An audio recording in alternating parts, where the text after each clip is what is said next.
We now come to the Leader of the Opposition, Keir Starmer. Thank you, Mr Speaker. Can I join the Prime Minister in his words about the First Minister of Wales and the sad loss of his wife?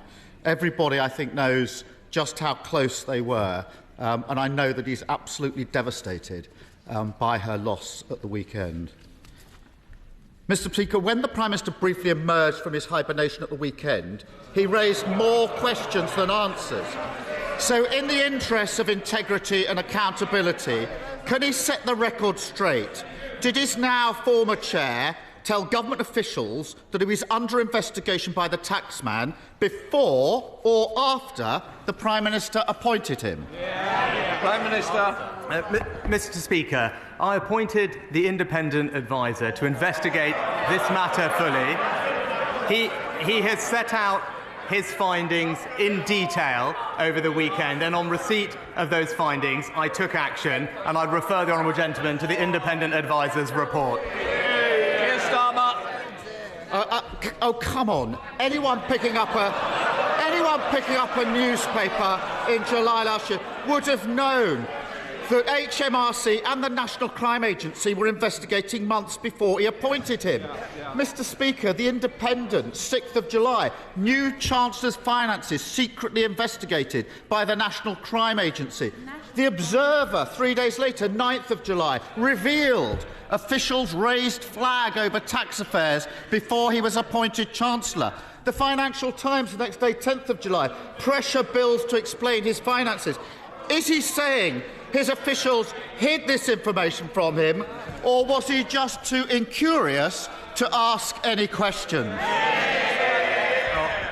Mr Speaker, as I've said before at the dispatch box, the usual appointments process was followed with respect to the Minister without portfolio. No issues were raised with me at the time of his appointment, but as the independent adviser's report makes clear, there was a serious breach of the ministerial code, and that's why I took decisive action on receipt of that report. Yes, Starmer. So, in relation to his former chair, his defence is, nobody told me, I didn't know, I didn't ask any questions. Is the Prime Minister now also going to claim that he was the... Order, Prime Minister. Mr Gullis, we heard enough last week. I can't hear what you're saying. I might not be able to hear what you're saying, but I can certainly see your mouth moving. It'll be moving outside if it continues. Prime Minister. So, for his former chair, nobody told me, I didn't know, I didn't ask any questions. Is the Prime Minister now also going to claim that he's the only person completely unaware of serious allegations of bullying against the Deputy Prime Minister before he appointed him?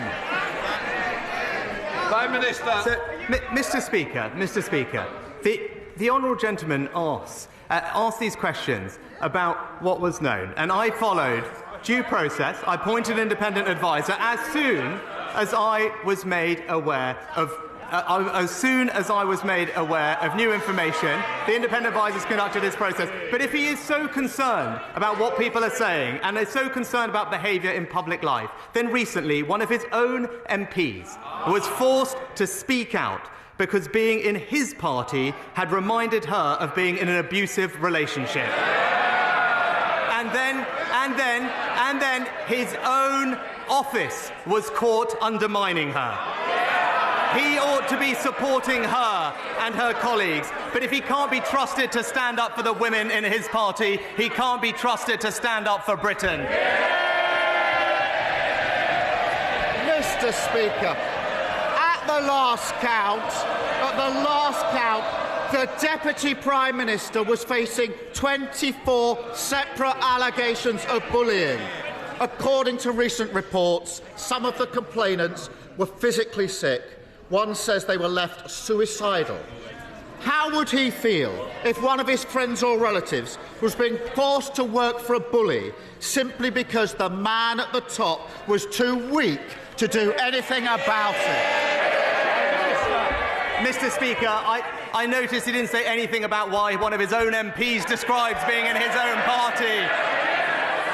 And Mr Niffer, when I was made aware of formal complaints, I instructed a leading independent KC to conduct an investigation because I take action when these things happen. But what did he say at the weekend? He said at the weekend that hate had been allowed to spread unchallenged in the Labour Party under his predecessor. He was speaking as if he wasn't even there. But he was sitting right next to him, supporting him for 4 long years, not challenging. And it is typical of him, Mr. Speaker, declining to lead, sitting on the fence, carping from the sidelines, and never standing up for a principle that matters. 5 minutes. Please stop.